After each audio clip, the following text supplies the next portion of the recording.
Mwanaume mmoja aliyedaiwa kujihusisha na vitendo vya kilozi maarufu kama mhenga, anayekadiriwa kuwa na umri kati ya miaka 33 hadi 35, ambaye jina lake halikuweza kupatikana mara moja, asubuhi ya Jumanne ya tarehe 11 mwezi huu wa 7 mwaka huu 2017, alinaswa akiwa juu ya ungo nyumbani kwa mkazi mmoja eneo la Tuangoma Kigamboni jijini Dar es Salaam.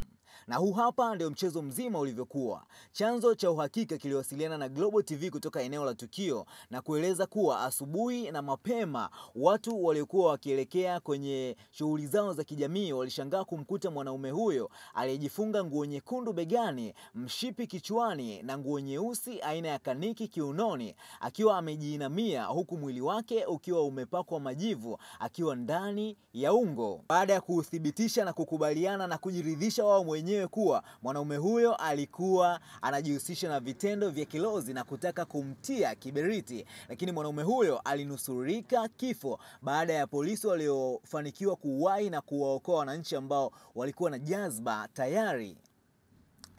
Lakini pia polisi wamethibitisha kutokea kwa tukio hilo, na ni polisi wa kituo cha polisi cha Maturubai kilichopo Kizuiani Mbagala, ambako askari waliokutwa hapo kwa sharti la kutotajwa jina kwa vile hawakuwa wasemaji walikiri kutokea kwa tukio hilo.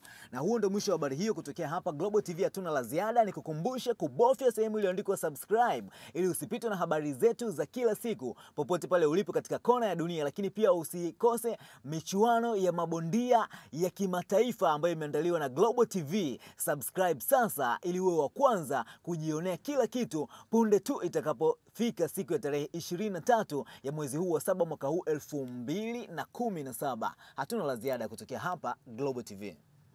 Ili usipitwe na matukio muhimu ya kitaifa na kimataifa, exclusive interviews za wasanii na wanasiasa maarufu, jiunge na familia ya Global TV Online. Kwa wewe mtumiaji wa kompyuta au laptop, fungua browser kisha search neno YouTube. Ikifunguka, andika neno Global TV Online na usearch. Baada ya kufunguka, subscribe na ujiunge nasi, kisha bonyeza alama ya kengele na usave. Hapo utakuwa umejiunga na utapata taarifa kwenye email yako kila kinachojiri Global TV Online papo hapo. Global TV Online, ulipo tupo mubashara.